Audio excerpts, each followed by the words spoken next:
CRT and the interview of a lifetime right when we come back.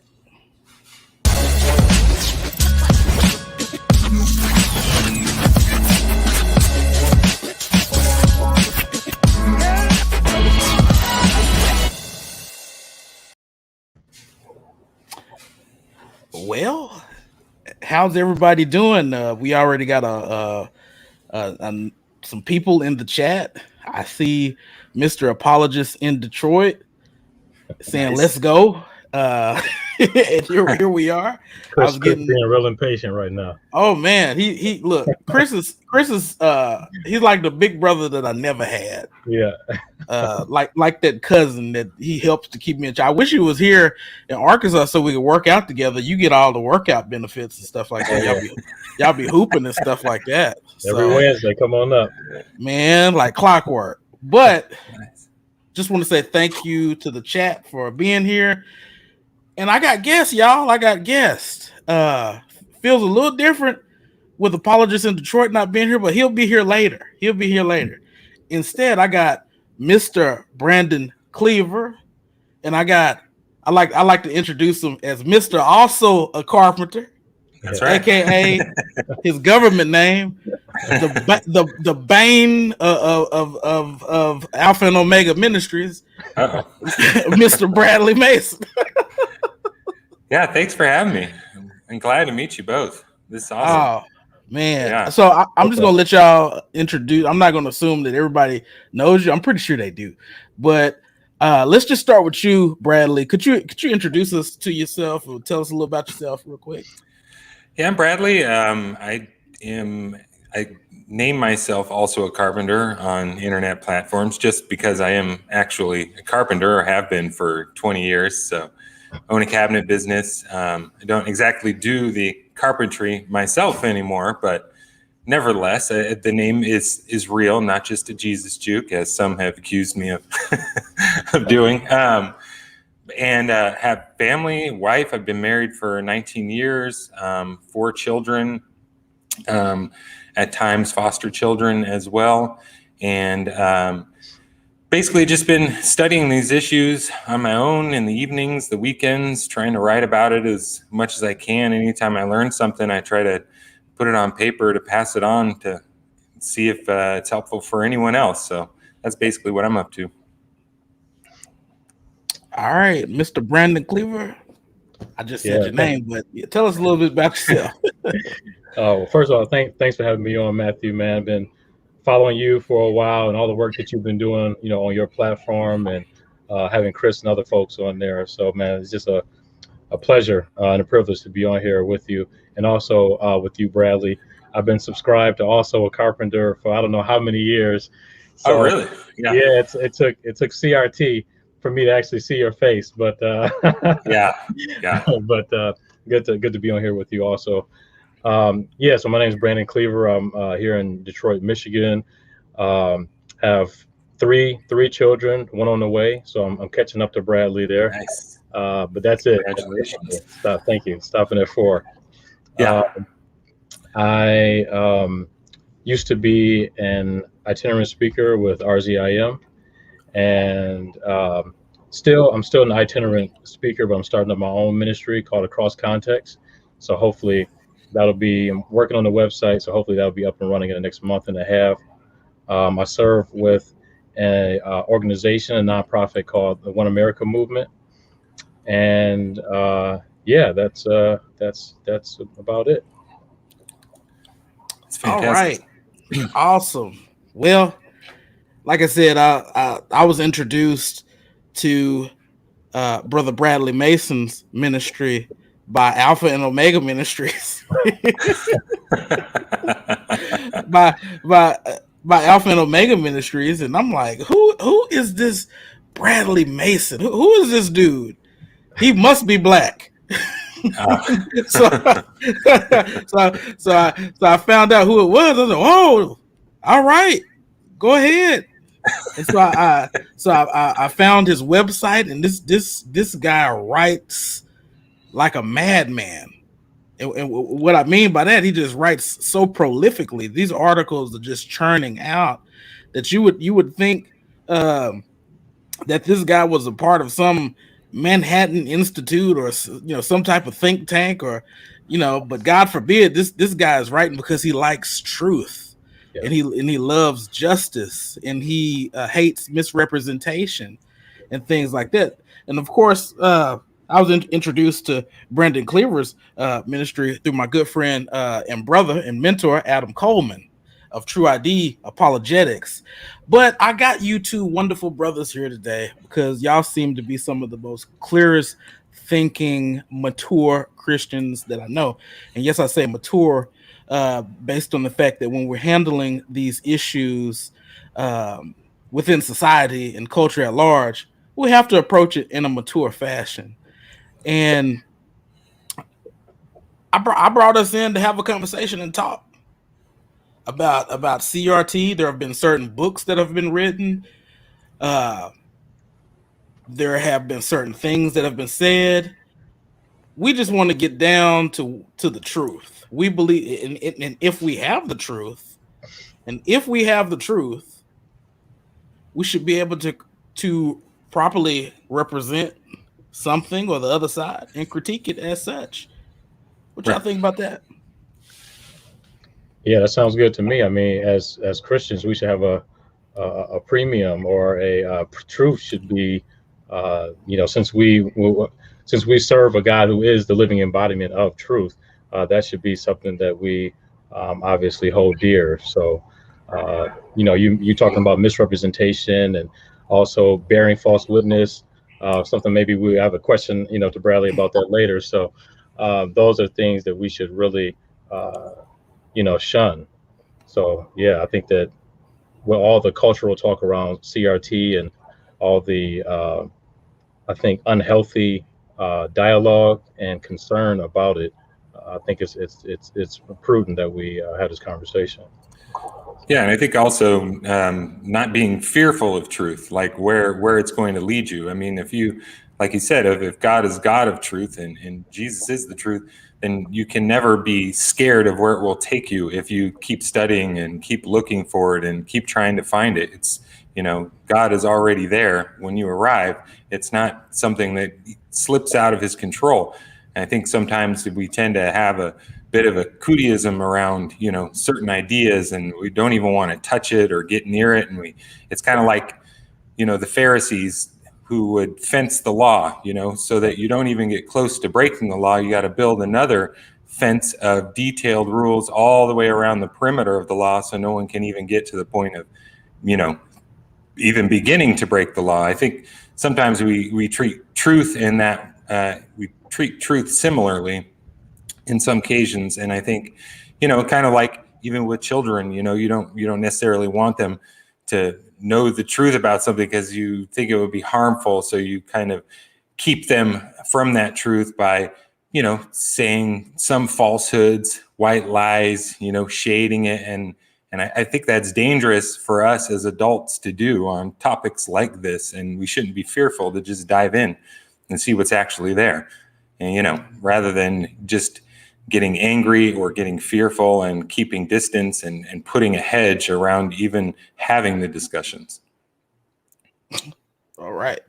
Well, and whenever you have a question, Brandon, feel free to hop in.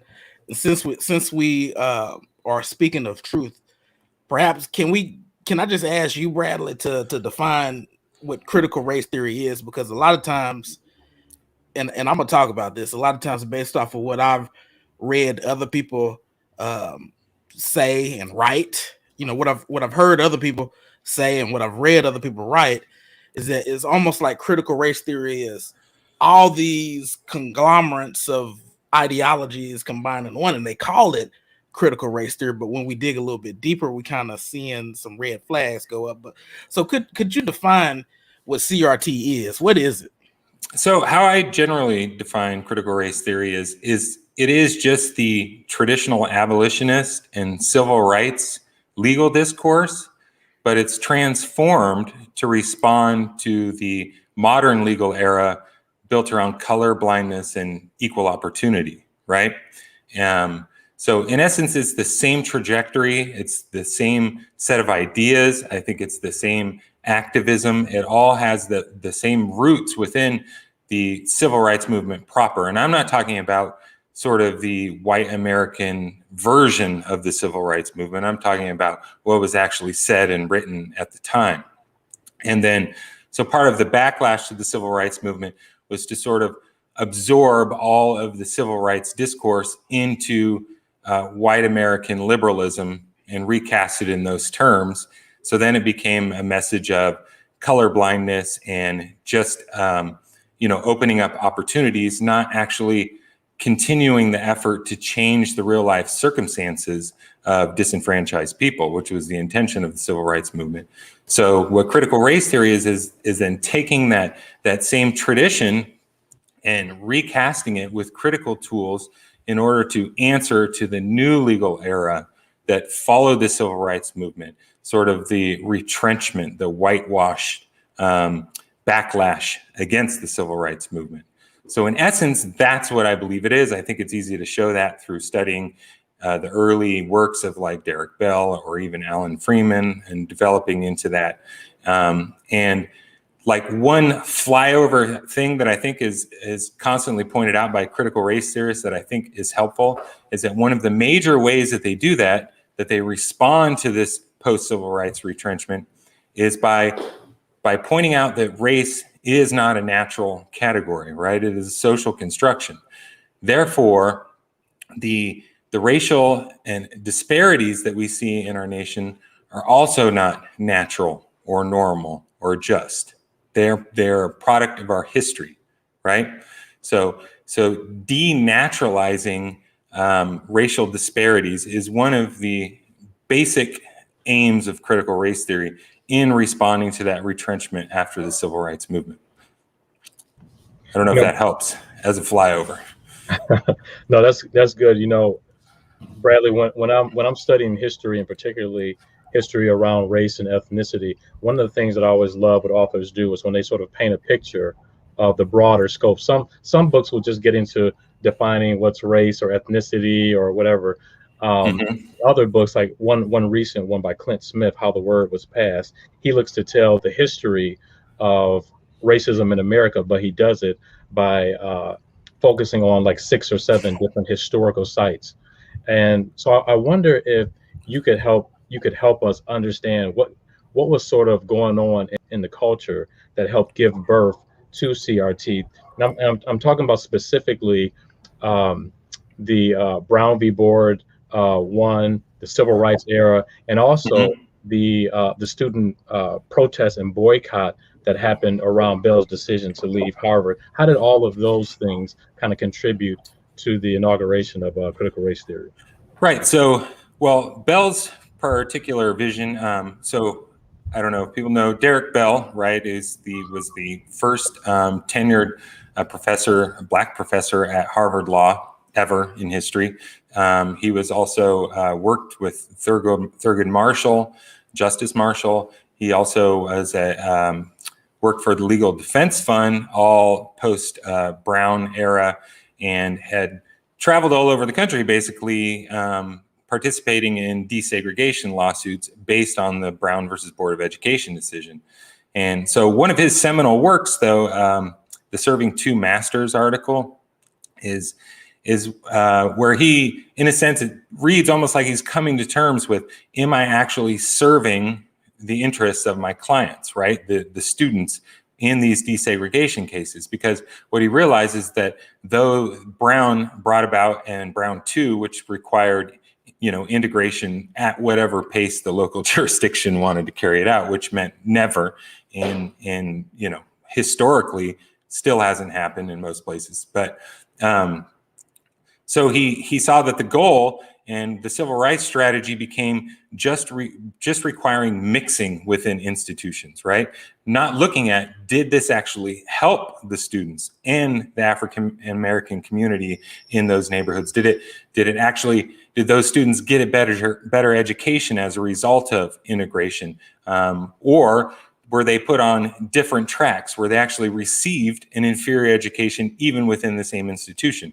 how were they policed on campus? What kind of what do you call it? Disciplinary actions were different towards African American children. So I guess just in general, the fact that he realized that just the requirement for formal or facial mixing is not a solution and not actually carrying out the intention and the spirit of the civil rights movement, which was to actually better the circumstances of subordinated people, right? To overcome the disadvantages that had been created. It was supposed to be remedial, right? Not just changing the formal legal status, but to actually change the real life circumstances of people who had been, disenfranchised for 400 years and worse.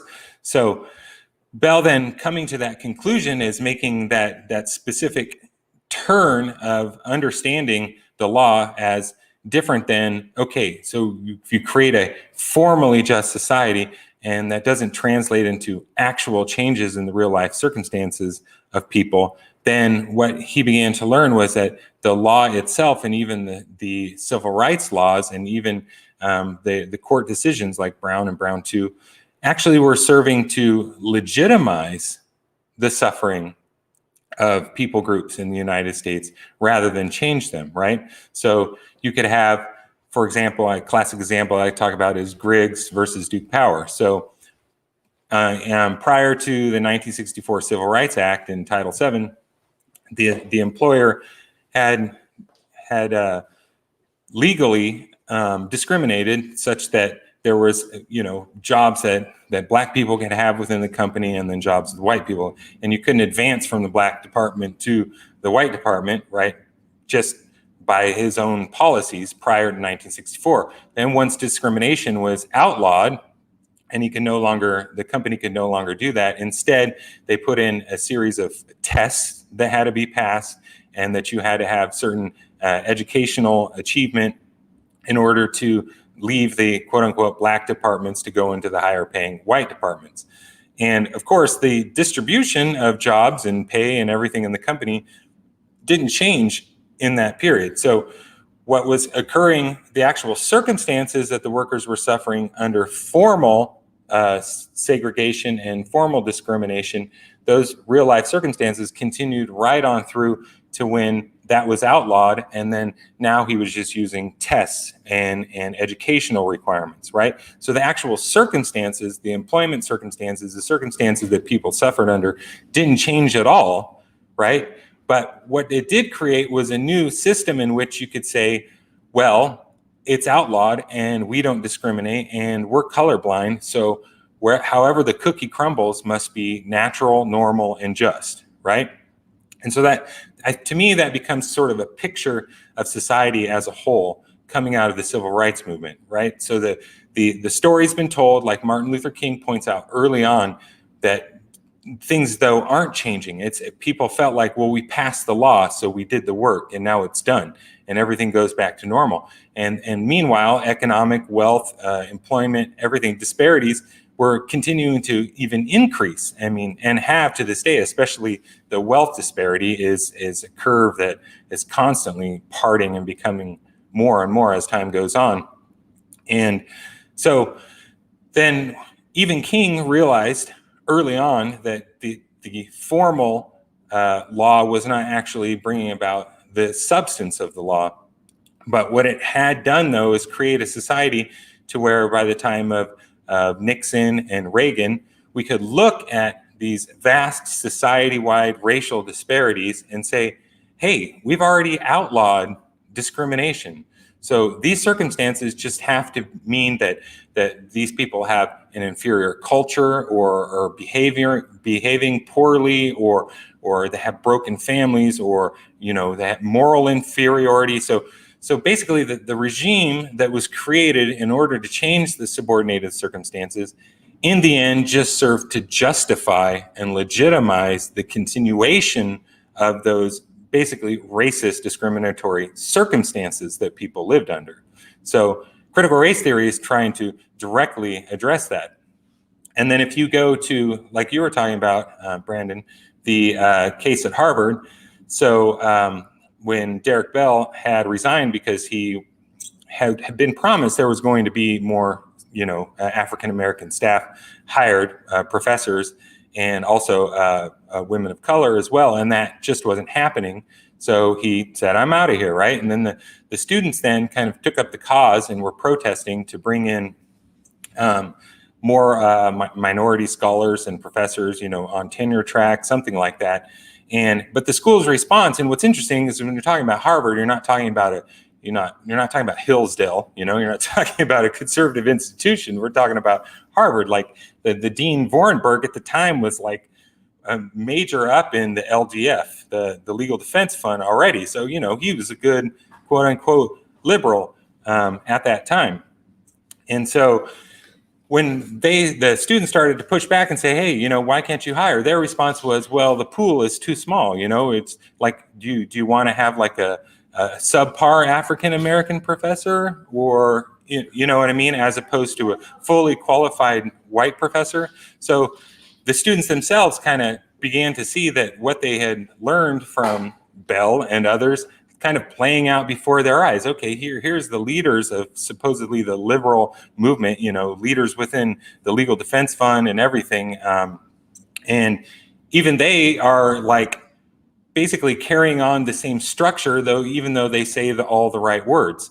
So they responded by, understanding, okay, so what makes the pool? Like there's obviously a deeper question involved here of who can be considered, up to snuff, right? So you can look into just the genealogy of getting into that position. So that would mean in order to be, enter the pool to be good enough to be a tenure track professor at Harvard, you would have had to have already gone to one of these schools, which we know there was already, racist selection procedures for decades there.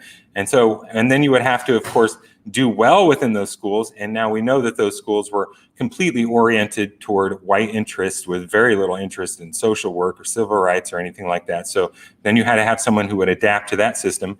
And then you had to have, published a certain amount. And as Richard Delgado has shown, like, white people publish white people publish white people within the legal system.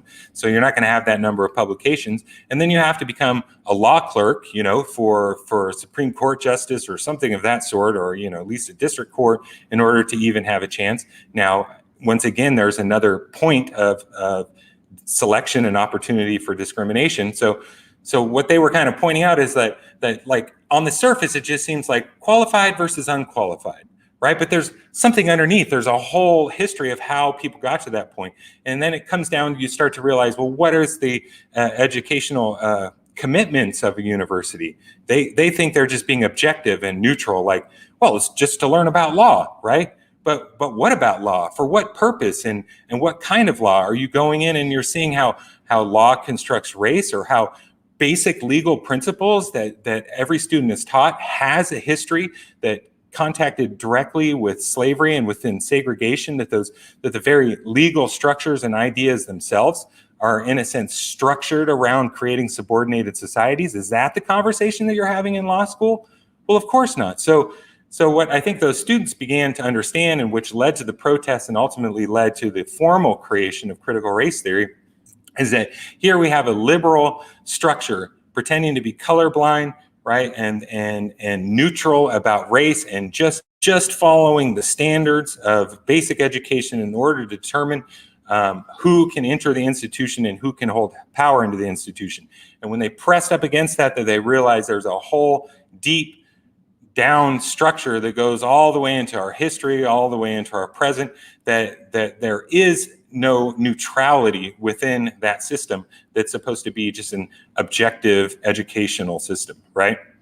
And so kind of out of that, the students, like Kimberly Crenshaw writes about, that was like formative, right? So it was no longer theory, that actual struggle made clear that there was something endemic, even within the most liberal institutions, that imposed a racial selection procedure, even though it was sold as and passed along as colorblind and objective.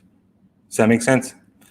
So I think kind of that history going from the civil rights era to that point really does give the background, hopefully, that Brandon was looking for the development of the theory.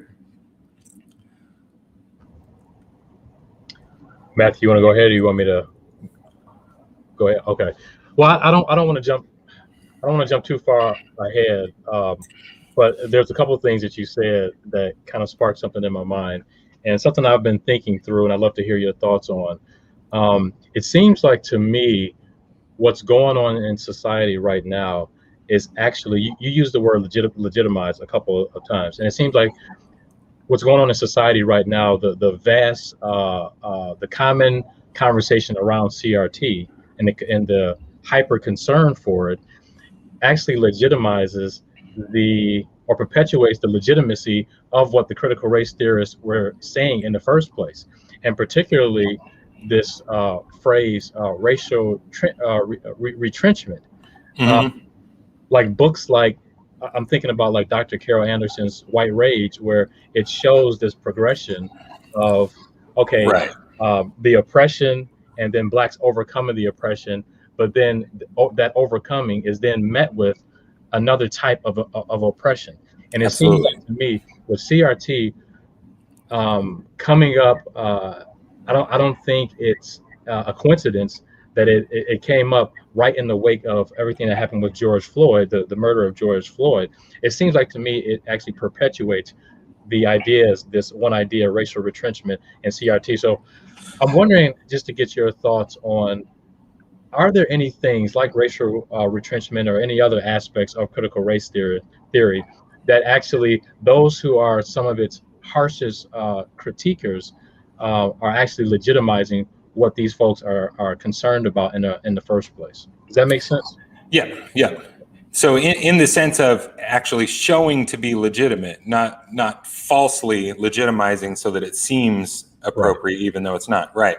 So I would say, yeah, that's definitely the case. I think even Randall Kennedy, I don't know if you saw any of that video a little bit back. He's one of the staunchest critics of critical race theory. Like from the beginning, he was pushing back, and even he said that no, you can't just throw the whole theory out because it actually predicted almost everything that's happening right now. And he's an opponent. I mean, he's an extremely intelligent law professor himself who's been an opponent of CRT from the beginning, who can also recognize, okay, there's things that they definitely got right. Like, hey, just look around, Donald Trump, like they could told you this would happen easy.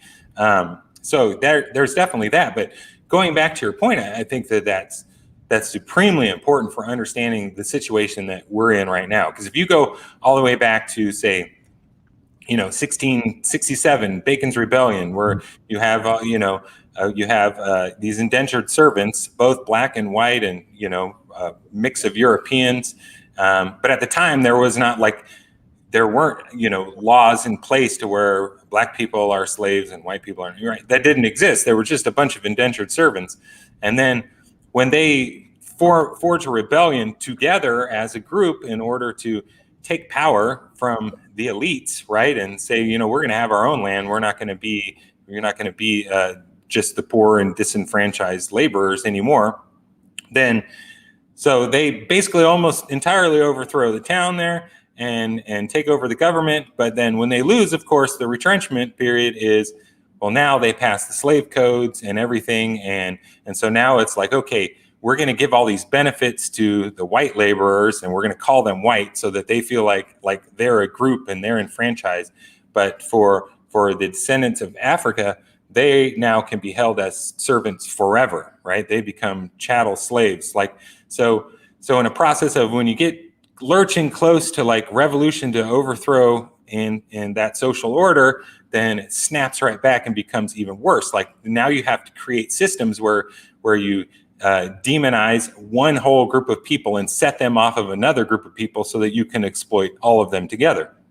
And then the next period, obviously, this happens over and over throughout history, but obviously the Civil War, after the Civil War, they passed 13th Amendment, 14th Amendment, 15th Amendment. We have things like the Equal Protection Clause and things like that.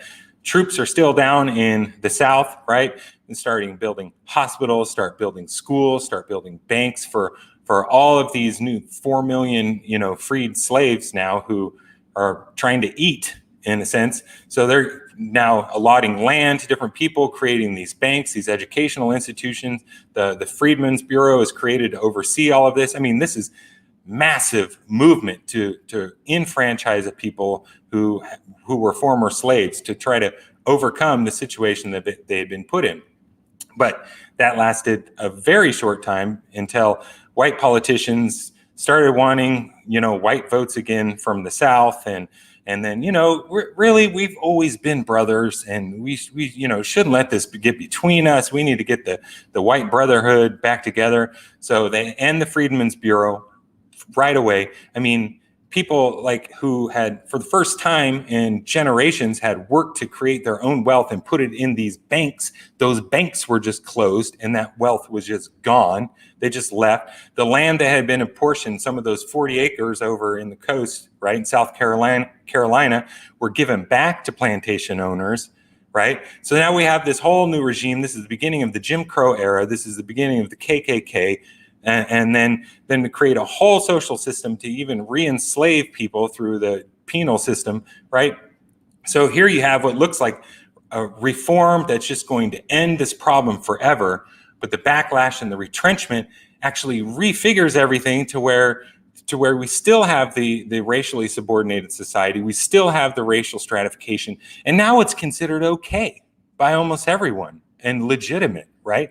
New stories are told to explain it, like, well, they've become violent and they're trying to take over our country, and these African descendants had taken over all of the courthouses and the legislatures. I mean, they just dismissed them all from the legislature, even though they were all elected within these states. It's insane. So you have that reform element, but then you have a retrenchment that comes back big time, unites white people around this common enemy. So you have that scapegoat system in place always to explain why I'm suffering is because of those people, right?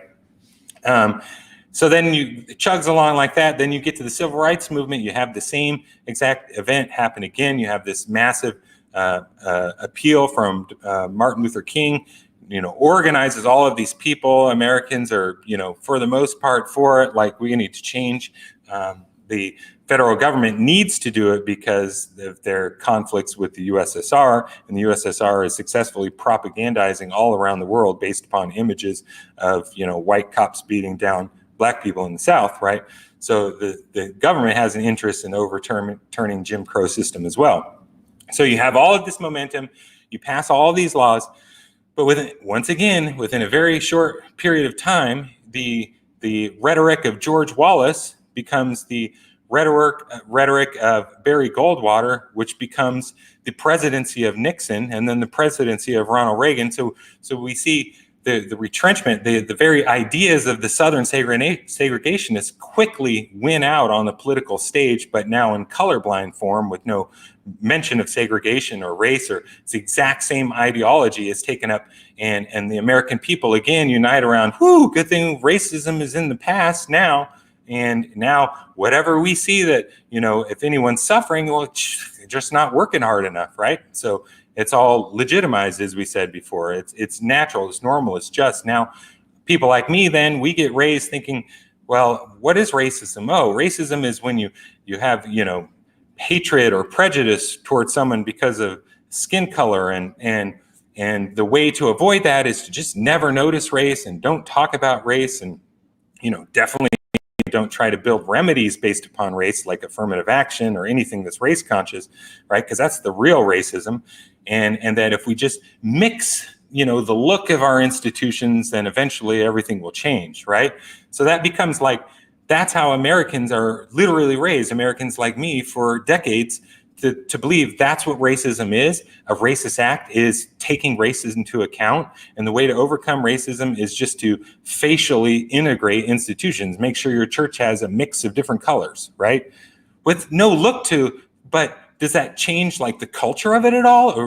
Or the power dynamics exactly the same? Who still has the say? Who's still defining the agenda? Is theology still being defined by Thornwell and Dabney and all these slave owning Southerners? Just facially mixing and color blindness is not going to overcome the deep institutional barriers, right, to the distribution of power and the destruction of racial hierarchy, which continues to exist. But we see coming out of the civil rights movement that quickly, within less than a decade, that whole new ideology of what racism is and what a racist act is and how to overcome racism becomes the national norm.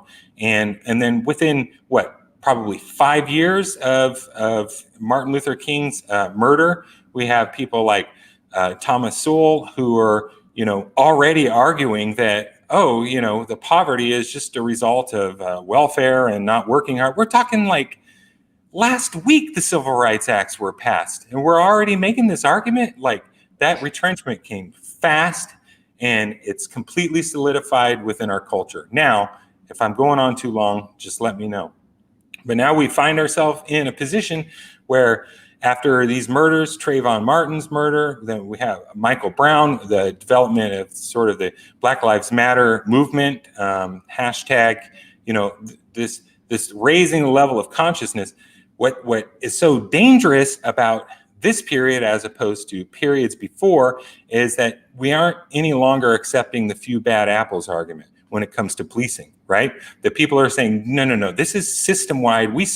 I remember Rodney King. I wanted that to be a one-off, but now I know we can't ignore it anymore. This is something system-wide. It's something much deeper, right? You have, even when they researched Ferguson, afterwards, they said, okay, we can't determine either way what Michael Brown was doing. It doesn't seem that his hands were up, he was killed. But what we do know is that we have vast disparities in how these neighborhoods are policed and who's arrested and what the prosecutorial aims. We have, system-wide abuse by police officers. We've got racist emails circulating, jokes throughout the police system there. We have a long history of the police only being there in order to enforce a de facto segregation system, to protect the white people's neighborhoods, So, and then when all that comes out, then now we have a different story. And what we're getting at is something like institutional racism or structural racism or systemic racism. And that is a bridge too far for white America, right? Because now we're going into systems and institutions and power dynamics and basic structures. I mean, it's attacking our own personal social philosophies of we all want to say like, they're suffering and I'm not because within the meritocracy, I worked hard and did better. It's even attacking something as basic as that, right? So the retrenchment is guaranteed, and that's exactly what we're seeing. They settled on critical race theory just because, as Rufo said, it was a good target. You can try to find some phrases that no one will understand, make it sound as scary as possible until you fully toxified the word critical race theory, and then anything you don't like, you just apply that label to. You just call it critical race theory, and now everyone's afraid, right? And then people telling me all the time, like, well, saying, oh, that's not critical race theory, that's not a response, that's not dealing with the problem. Well, to me, that is a part of the response. If your whole game is to use that phrase as a weapon to attack ideas, and what's even worse is they use this phrase to attack ideas that are traditional, right? Traditional civil rights ideas, like, oh, so you were talking about oppressor and oppressed, so you're a Marxist or whatever. Well, then what was Martin Luther King Jr. talking about? What was Frederick Douglass talking about? Or, what was David Walker in the 1830s talking about when he talked about the oppressed, Africans and the oppressor being the white man? Like, come on now. So trying to weaponize a phrase in order to destroy traditional civil rights discourse in the United States is evil, okay? I mean, that is walking us back a century, not just like, to 89 when CRT began. It's much worse than that. So for me, it's worth engaging in that fight, not to preserve the good name of critical race theory, but to preserve the abolitionist and civil rights history in the United States that I think is under attack currently by means of the phrase critical race theory, if that makes sense. Yeah. And, like I said, I heard you did an interview with Southside Rabbi, I believe. Is that okay?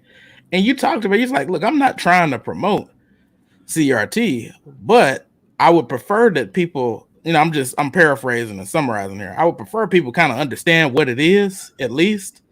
And I just think that I think that it's sinful to misrepresent something. Let me read the quote from Christopher Rufo that you just referenced.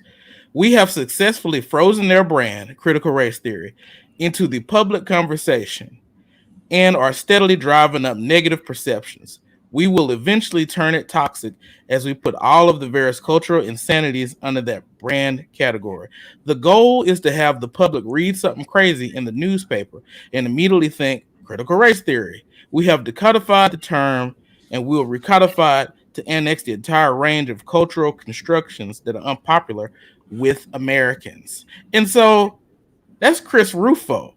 He's not a Christian. He works for the Manhattan Institute. It's in any other words, a think tank almost. But I kind of expect that of unbelievers.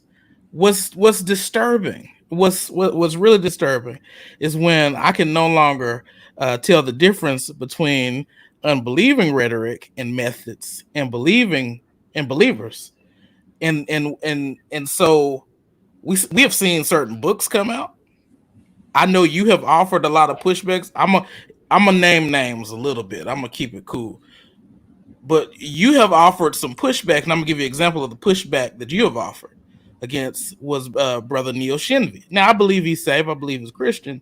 But when you went, when your red flags went up, and you said, "Hey, let me go email these actual scholars in the field of critical theory," and you called him out on it, and you were responding to him through your articles, y'all going back and forth.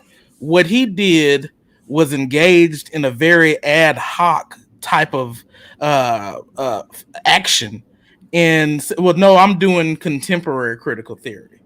Right. So tell me about contemporary critical theory and what you see some of these guys doing of taking white fragility and other whiteness studies and contemporary critical theory. Tell me what you think about that.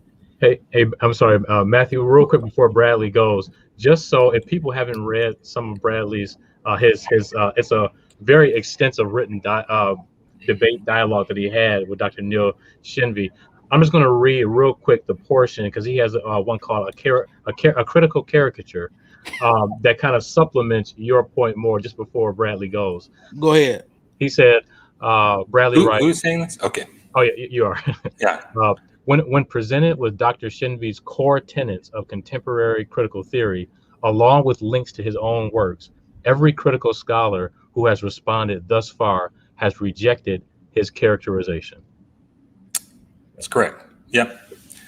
Yeah, that's definitely true. And I outlined that I wrote one last long article after Dr. Bradley Levinson, who wrote Beyond Critique, or edited Beyond Critique, which is a sort of a critical theory and education text that Dr. Shenvi had used quite a bit, in his own earlier writings and research.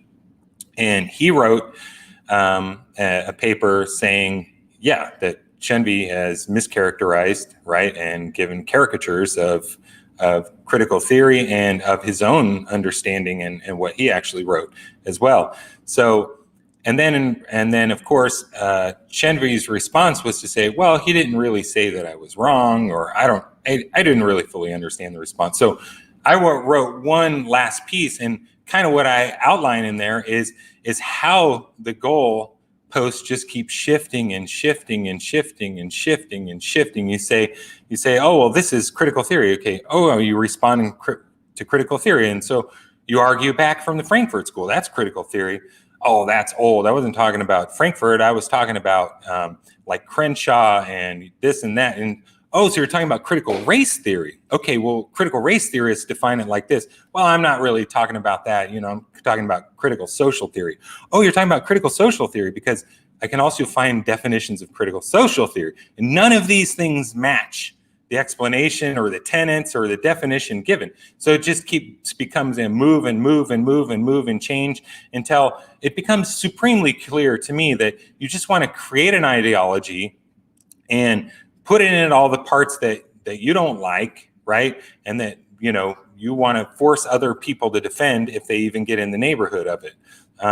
So to me, it was the creation of a weapon. So you could create an entity, say, this entity is awful and not Christian. I'm the one who gets to define it. And when I push back, I'll redefine it as needed to make sure it stays intact. And I want to then read Christian authors and say, look, he's following this evil thing that I made up. So he's bad, or he needs to repent, or you shouldn't read his, you know, whatever the argument is. So that's kind of what I've seen occurring, to the point to where, to my mind, it becomes just irrelevant. It's not even worth debating anymore, or dialoguing anymore, or discussing, or, you know, I don't have any interest to continue in that debate, because you don't get any place, any mutual area to stand upon. And the only thing that he's ever wanted to debate since then is critical social justice, which was made up by D'Angelo and Sensoy, and I have no interest in it. I don't even like Robin DiAngelo. I mean, I don't hate her. She's done good things, but it's not critical race theory. It's not something I'm particularly interested in at all. And so he won't debate critical race theory, but he'll only debate critical social justice, which is odd to me that that's even like a popular phrase, since it just came from two people in like 2012. But it's become a heading to, like I said, put in whatever undesirables you can in the process. And you see that a lot of these guys, I'm not going to pick on him directly, but a lot of these guys, they read through whole books, and it doesn't ever seem like the intent is to encounter the other and learn and absorb and grow and try to see things from their perspectives, but try to land on a sentence or two or three or four that if I pluck this out and show it to people, oh, they're going to think, wow, these people are crazy, right? You're just looking for those nuggets and pulling them out and then repurposing them as needed. To me, it's not even a conversation. It's not a dialogue. The population who enjoys these people goes to them because they're just looking for bullets to put into their weapon. You know, that's going nowhere. And I don't even, care to really get involved in that. I mean, now and again, I'll do a retweet with a comment, but that's just my own lack of self-control. Not because I think there's any value to it, to be honest. Does that make any sense, or did I just ramble on for no. That made perfect. Minutes? That made perfect sense. So I know Brandon got some more questions. Can I have you guys for an extra 15 minutes, if that's all right? Me? Definitely. Yeah. But what about you, Brandon? I'm good as long as we can go. I'm good. Okay. So I want to talk about Mr. James Lindsay and Helen Pluckrose. I want to talk about them. And even we can throw in Peter Boghossian in there, the Mr. Street Epistemologist. And I want to talk about how they have been doing good capitalism amongst the Christians. Oh, they've been getting them Christian dollars. Oh yeah. But I've read in certain books where folks have said to other believing Christians that, you shouldn't be reading these sociology books, or you shouldn't be reading books on critical race theory because it has a totalizing worldview. It comes from a worldview. Yeah. And when you check their sources, they have cynical theories and what is it, new discourses and things like that. I want you to tell us a little bit about James Lindsay, and if you feel like touching on the hoax papers, I think that's important because character is important, right? And I don't think we should have these unbalanced scales where we try to handicap the other side, but yet we can dib and dabble and associate ourselves with all kinds of weird scholarship, really. But go ahead. Right. Yeah. So. I remember I was writing on that at least more than a couple years ago, maybe 2.5, 3 years. I don't know. When James Lindsay started coming on the scene as an expert, that's the first thing that was always crazy to me is like, okay, Lindsay, Pluckrose, and Boghossian are experts. Why? And I remember Shenvi kept saying, well, they published multiple articles in peer-reviewed journals. Yeah, those were the hoax articles. Okay, so if you're going to perform a hoax, right? Just one second. Noise. Sorry. If you're going to, what makes the hoax articles a hoax? What makes the hoax articles a hoax is that non-experts wrote them. They don't know what they're talking about, and they still got them published. That right?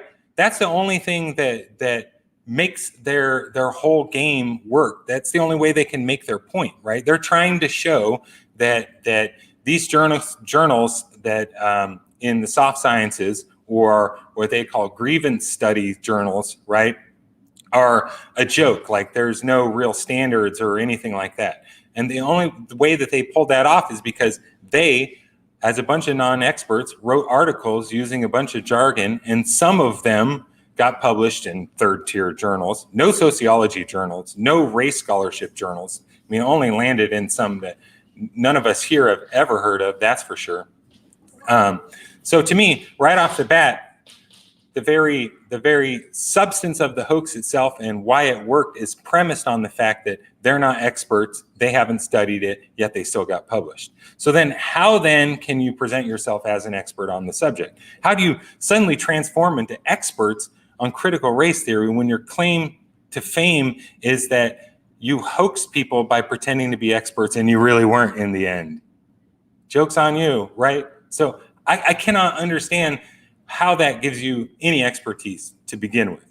So that's part one. And then second, as you point out, these aren't just atheists, people who don't believe in God, or agnostics.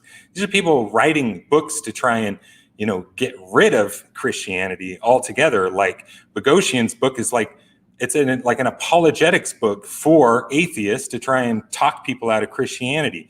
And Lindsay's book is premised on the idea that people with faith have like psychological problems, and he's trying to like understand why our brains are wired wrong and how to help us get out of that, right? So these are evangelical atheists. These are atheists who are working to destroy the faith, right? But of course, their worldview is acceptable as opposed to their opponent's worldview. So not only do they not have expertise that's claimed for them, they also have extremely hostile ideology to Christianity in general. Like you pointed out, to street epistemology. If I had a nickel for every time I heard somebody talk about the CRT's epistemology or standpoint epistemology, or how awful these epistemologies are, when their hero subscribes to this nonsense called street epistemology, which is just a whole system of how to refute people's faith on the street when you talk to them, right? But so standpoint epistemology becomes an unchristian worldview, but atheist street epistemology is a good tool for coming to find the problems with critical race theory, or what? So the hypocrisy there is just huge. Last thing I would point out is their book, Cynical Theories, and what James Lindsay does in general is garbage, okay? Like, he can read, he can write some stuff, but it's terrible. He cannot make distinctions. Their book, Cynical Theories, if it suffers from one major flaw, it's taking 40 ideologies and mashing them into one and trying to make a mathematical system where they're all consistent and sending one big message, right? And then critiquing it as a whole. It's absurd. I mean, one of the reasons that critical race theory exists is because rejection of major components of postmodernism and Marxism. So you can't then try to explain critical race theory by integrating postmodernism with Marxism. That's oil and water already. And then critical race theory and like it's one system. I mean, I've heard him say, and then I've heard other people say it before, that when Kimberly Crenshaw in it's not mapping. Is it mapping the margins? Yes. No. Demarginalizing. Sorry, get those two essays mixed up. Demarginalizing the intersection of race and sex. And in there, nope, I was wrong. I'm going to go back.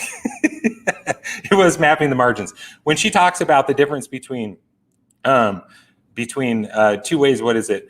I am a black person and I am black, or, those two ways of explaining it. And so she's talking about like two differing political strategies that both have meaning, they're both true in a sense. you are a Black person, which then emphasized your common, humanity with everyone else that happens to also be Black, or you say I am Black, then you're taking it on as sort of a central identity, and it has a lot to do with how people organize politically, yada yada yada. James Lindsay presents this over and over again as that's Kimberly Crenshaw doing a Descartes, I think, therefore I am.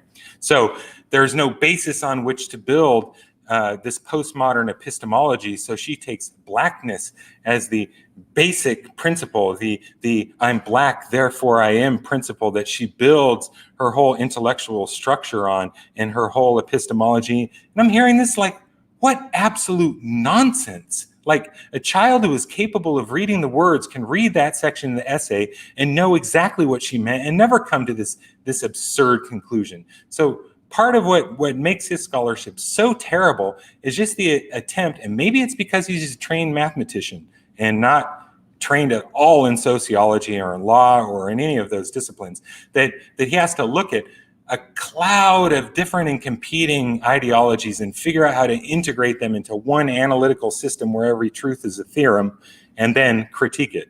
Maybe that's it. But that, to me, that is constantly present in all of his arguments. He can't tell the difference between Marcuse or Gramsci or Marx or Foucault or Kimberly Crenshaw, or they're all one person the way he explains it. And the gymnastics you have to go through and the falsehoods you have to tell to make that work are through the roof, because something like critical race theory itself, according to its founders, exists because of contestations with all of these other ideologies. They're not just an integration of them all. So the fact that those people, again, I keep going back to this, it's just another system to weaponize ideology in order to defend one's own, liberal, conservative, social philosophy, which we all tend to somehow confuse with our Christianity and our own personal identity, right? And so then we're willing to latch on to the Lindsays of this world, or the Rufos, or whoever needed to defend our own white identity and to defend our own social philosophy that we've been socialized into, against all competitors. And I think it's just all part of the retrenchment process that these people have, like you said, been able to collect so much Christian money. I'm gonna let you continue, Brandon, but I think that you just hit on something pretty important. I mean, these people would have you believe that they sit here and read the Bible and then read, and they would have you believe that they read the Bible and just interacted with the critical race sources, but really they've been drinking this muddied, poisonous water coming from Lindsay and Rufo, and then propagating it to the Lord's church. Right. And that's really shameful. But Brandon, you and Bradley can talk for a while. Oh, no, that's good. I mean, even Matthew, with some of the folks as you mentioned, even though they're not Christians, I mean, we can talk about Christians too. Particularly, I know I've been very, I would say, frustrated and disappointed with many, and I do mean many, Christian apologists and their approach to talking about critical race theory. I mean, one thing, I can't tell you how many classes, that I've sat in on apologetics, or books, that we all probably have from some folks, and they talk about at least two things. Number one, making sure that we never misrepresent someone else's worldview. And I see that all the time. And number two, they talk about the importance of primary sources. And I have yet to find an article, and Matthew, I know you, and I believe Brother Chris is going to talk about this later, but I have yet to find one article or one, mostly articles or talks where they're actually referencing, critical race theory, the key movements that form, or the key writings that form the movement, words that wound, faces at the bottom of the world, all of these primary, I rarely see them actually talk about those. Instead, they talk about exactly what you and Bradley just mentioned, the James Lindsay, the cynical theories, or some of these other critiques, but not dealing with the primary sources. So I'm curious as to your thoughts about that, Bradley. Just again, have you noticed? I'm sure you've noticed the lack of primary sources, and maybe it's not fair to theorize or sort of go into conjecture about why they're not wrestling with a lot of primary sources, but just based on your experiences, what do you think about that? I think a lot of them don't believe they need to. Like, it doesn't matter. I don't think they have enough respect for their opponent in this realm. I think that they don't think that their opponents are even real scholars. Like, I think it's that bad. They show no respect for sources. I know that sometimes they'll cite, say, Mapping the Margins, right? Or an essay like that, just to bring that up. And then when they tell you what it supposedly says, it's instantly clear they've never read it. Just period, flat out, never read it. They have no idea. They don't bother to even read these basic sources. I mean, people think that they put in like some tremendous CRT study if they read portions of Delgado and Stefanikis' introduction, which is not supposed to teach you critical race theory. You know, it's like a broad, simple overview with a lot of suggested reading at the end of each section, because that would be the study part, right? They're not getting they can't even get through the intro, let alone get into the actual text. And it's disturbing to me. And then you mentioned apologetics. And I think one of the problems is that apologetics in practice, maybe it's devolved over time, I don't know. But in practice, often other people's ideas or ideologies or movements are just a foil for carrying out an apologetic argument for Christianity, right? That there's just that basic lack of respect, right? Nathan Cartagena has gone even farther and says it's the attitude of the colonialist, it's the imperialist, it's that this group over here that I consider my opponent, only value that they have to me is to go in and mine for resources that are useful for me and throw the rest out, right? And then that's how other scholars, like as Dr. Christina Edmondson also always points out, is that it's basic lack of neighbor love, right? When you come to another tradition that's not your own, especially when it's a tradition that's focused on things like helping the oppressed and the poor and bringing about liberation, right? In a country where, racial exploitation and racism has primary to our existence for like 400 years, right? So if you come to a movement like that, you owe it basic respect. Like, you owe it basic neighbor love. You have to treat individual scholars as like people. Kimberly Crenshaw writes these essays out of concern for people like herself, right? And how to navigate complex legal system that's been disadvantaging them, right? So when you come to a text, you have to read them like that. You have to confront them that now I'm sitting in the seat of the student to hear it, right? And to mull it over and try to understand where they're coming from and their ideas, to take seriously the motives that are behind it, which are to actually help people, right? But instead, these texts are come to as, okay, even the best of people do it. Like someone I love, like Timothy Keller, does it like constantly, right? Just, well, the one side says this and the other side says this, but Christianity solves it because they're both wrong. So neither one of those were described really accurately, right? Neither one of them were given full respect, right? As something that we should be learning from, and there's useful components. Rather, both are just the means to carry out the apologetical argument for the sake of Christianity. And so I think in general, secular scholarship is being used in that way. And it, in a way, it's abusive, especially of, racialized minority scholarship, right? That the majority culture is just so comfortable using it as a foil to advance their own quote unquote Christian aims. To me, that's perverse. Yeah, that's a good point. I was talking to I was speaking at a youth apologetics conference just about a month ago, and they were asking me different suggestions about different apologetic arguments and things like that. I said, hey, you got to start with having a heart that truly loves your neighbor and that truly wants to listen and learn from them, and not just using them, kind of like you said, as a catapult to then showing whatever you learn, showing the ontological argument or the moral argument or whatever. So that Right. loving and listening has to be what comes first. There are a lot of people have a lot of misconceptions about critical race theory, and I do want to ask you about a couple of those, maybe almost like a lightning round of them.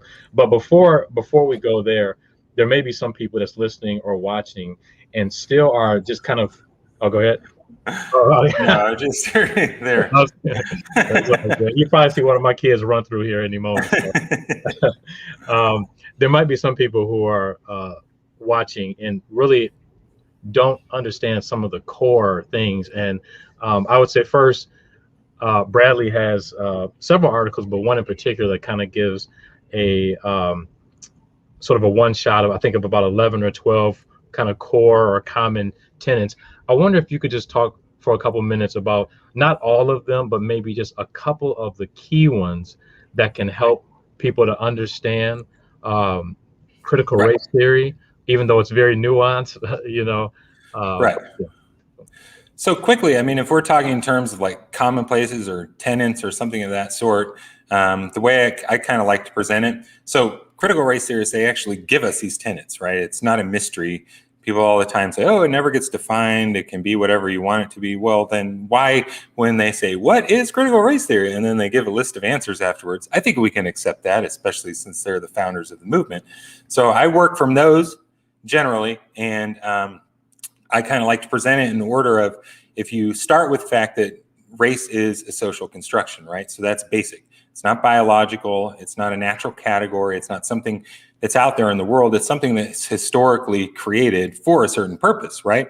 And that purpose was stratification, right? In America, the way race was created as the black race and white race is something that didn't exist in the early colonial period, but something that developed in order to stratify society, to create a hierarchy, to have an exploited class and an exploiter class, et cetera, right? So that's easy to prove. But I guess we're not proving that today. We're doing the lightning round. So race is socially constructed. So then one of the next things is, if race is socially constructed, meaning it's a contingent historical creation of society, then it's created in different ways at different times for different people groups. So that would be another tenet, would be differential racialization. The idea that different people groups are racialized in different ways according to the purposes of that society for that group of people, right? So Mexican Americans were racialized different than Asian Americans, or racialized different than African Americans because of the time at which the racialization occurred. These are all traceable. This is empirical. This is not just an assumption. I can easily detail how it happened with Mexico. South of the border, they're considered to be white people there, black people there, Europeans, everything. But within the space of about 50 years, it became the Mexican people. Why? We were trying to take over, and we were trying to get more land for our plantations, right? So a whole new people group is developed in the public consciousness in order to justify what we were trying to do in taking land and exploiting, right? So that second would be differential racialization. But also, since race is constructed in certain ways, in different ways at different times with different people groups, then we also have to conclude something like intersectionality, right? The idea that when race is constructed, it's not constructed upon or along a unitary line, that there's different use for, say, black women who are slaves as opposed to black men who are slaves. So the blackness was, in a sense, constructed differently depending upon the gender. And the understanding of gender between a black male and a white male, or a white woman or a black woman, right? The gender itself then is constructed because you have differently because you have different purposes for different racialized gender groups, if that makes sense. Or class, right? Intersections of class and race. And so a lot of people think intersectionality is just like piling on of oppressions, but it's not an additive concept. It's an intersection, meaning we're talking about differing identities that a person can be gendered in a racialized way or raced in a gendered way, right? It's about those specific intersections rather than additions of oppression. And if I just caveat, because I just want to push that home just a little bit. So in Kimberly Crenshaw's major paper that we referenced earlier on intersectionality, what she's arguing is from Title VII that at that time period that she was writing, that if you were an employer who hired black men, right, as laborers, and you hired white women to work in the office, right? So then, now, if you were a black woman, you can't get either one of those jobs. So now, do you have a Title VII discrimination case to go and sue for? Well, no, right? Because the employer can say, we hire black people and we hire women, right? So that just points out at the legal level that there's an intersection of those two ideologies that come out in society because, not ideologies, identities, that come about in society because of the way race was constructed, gender was constructed, class was constructed, and how they were mutually conforming or mutually constitutive, right? Does that make sense? Such that when we talk about an intersectional identity, because it's not really identities being used very loosely there, we're talking about a different type of social location, right? Not talking about a piling up of oppressions or anything like that, or an additive system of identities or anything of the sort. So going back, so if race is social construction, then we know it was developed in constructed in different ways at different times for different people groups, and then that also includes the intersections of how it was constructed differently for women as opposed to men, or poor as opposed to rich, right? So there's different racialized ideas connected with class and gender and other categories, and vice versa, right? There's different gendered ideas connected with class and race as well. So, and then also if we know that race was socially constructed historically, then we know that it developed in tandem with our basic American institutions, right?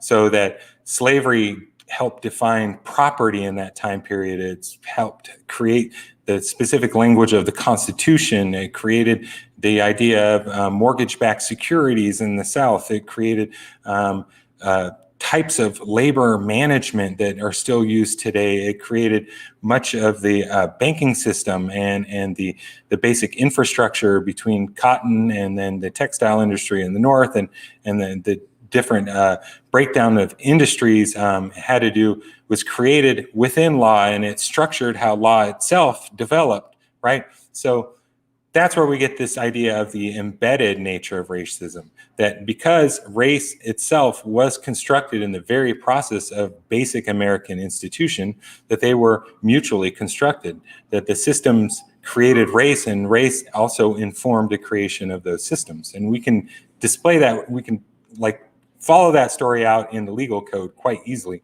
which is why critical race theory is a legal doctrine to begin with. I mean, ideology, because it begins in law. It's almost screaming for that analysis when you see how race is constructed historically through law.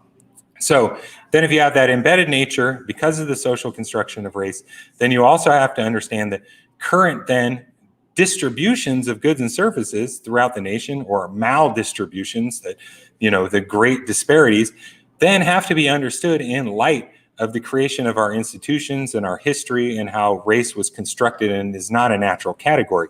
Therefore, those disparities themselves cannot be natural and normal and just the product of regular goings-ons, but are part of a racialized, constructed history. It happened because we did it. And so we have to overcome it and address it, right?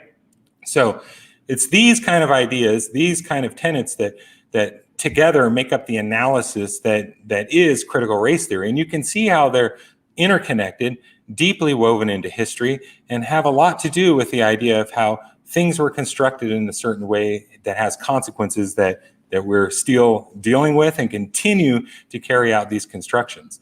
And I personally don't see what is so scary about any of that. I find it all quite a bit useful. It doesn't compel me to have any specific moral or ethical positions on specific subjects, but it does help me understand the world that I live in legally and socially and in terms of race and racism. So I find it quite useful, if that makes sense. Yeah, it does.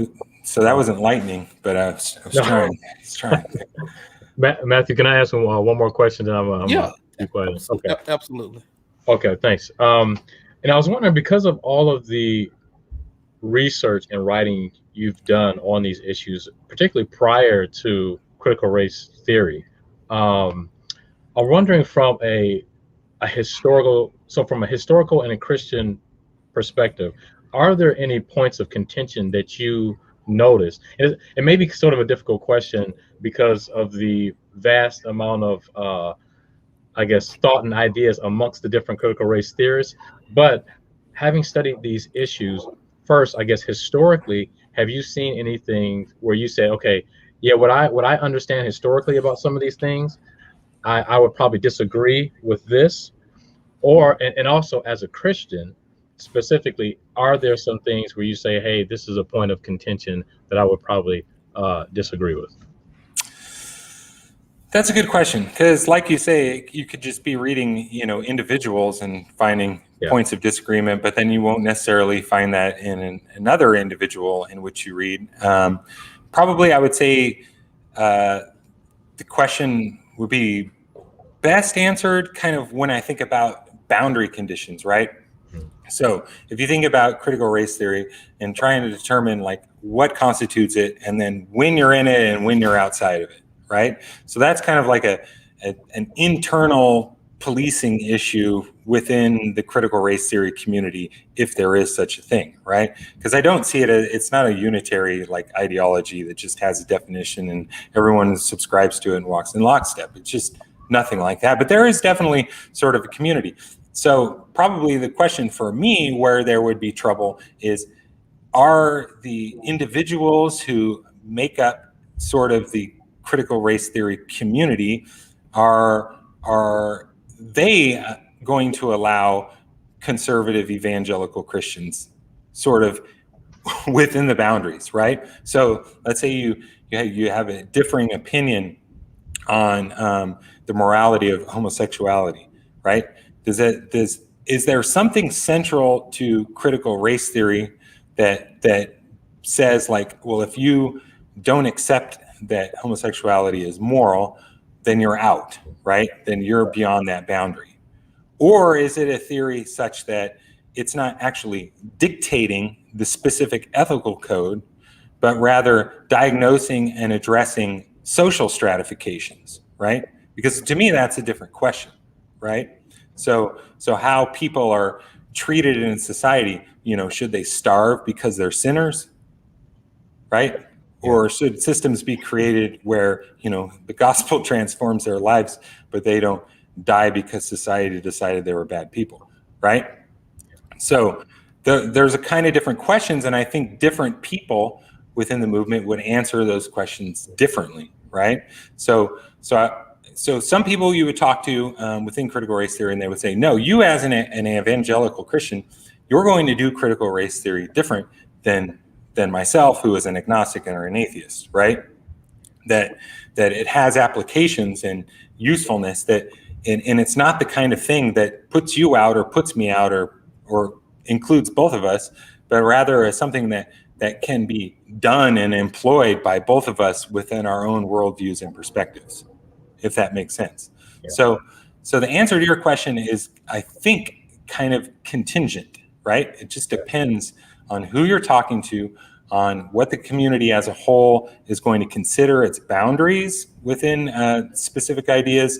So I know on the internet, people like to put up from one of D'Angelo's books that list where it's like, oppressor and oppression and the oppressed, right? And it's got that list. Like, so what is, critical social justice, or what is critical race theory? Oh, it's this, right? And you give that list.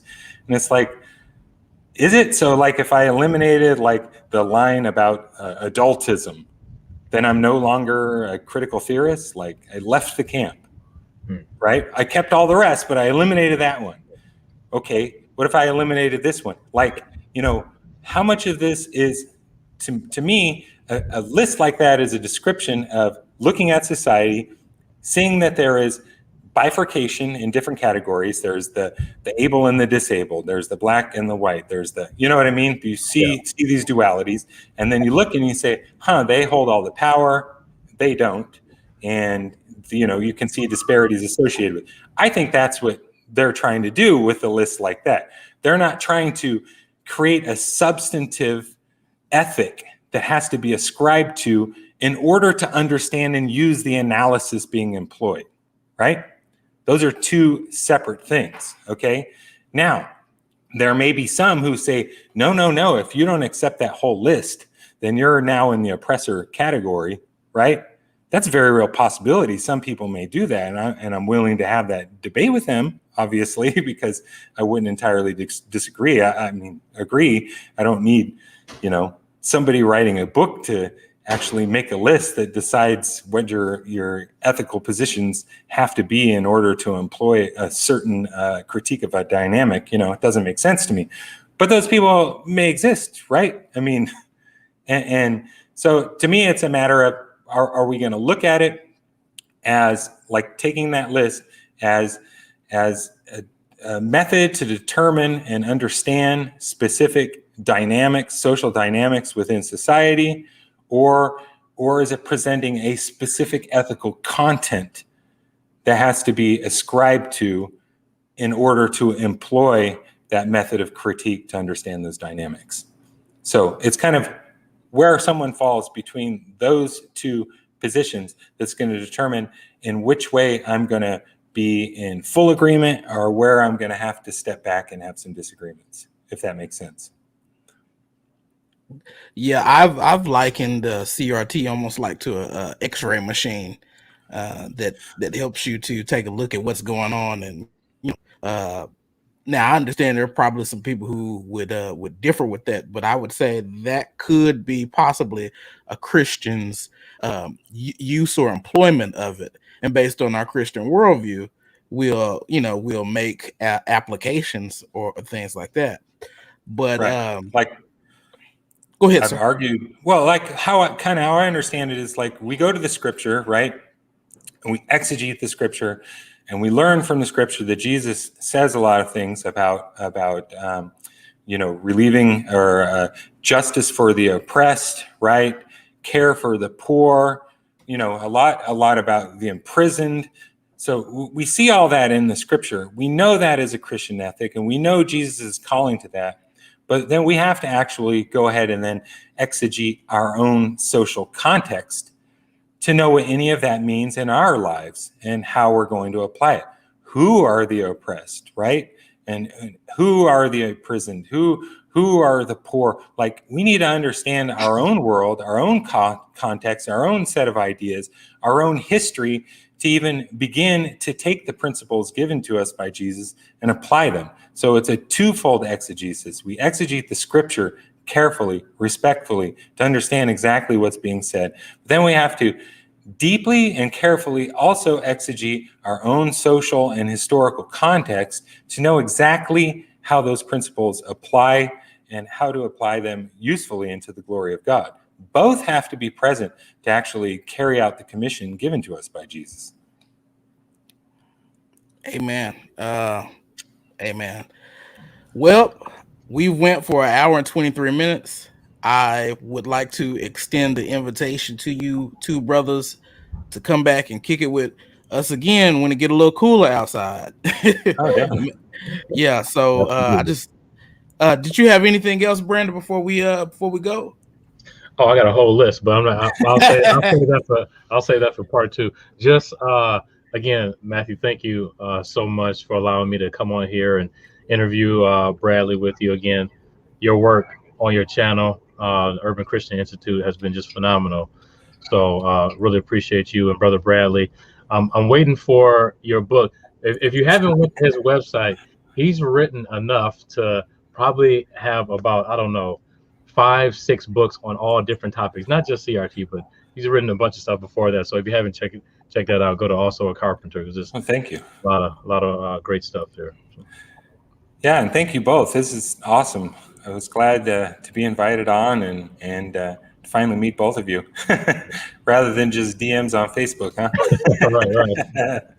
Right. Like I said, Shadi, we will be doing a part 2. I'm gonna make sure of that, because this is important. Just once again, we got to be consistent, right? If we can do good apologetics, we got to be able to do good cultural apologetics. Yeah. So the same rules apply. Right. 1 Corinthians 10:31. We're gonna do everything unto the glory of God. And with that, I want to say thank you, Bradley Mason. Thank you, Brother Brandon Cleaver. And we out. Peace. Thanks. Peace.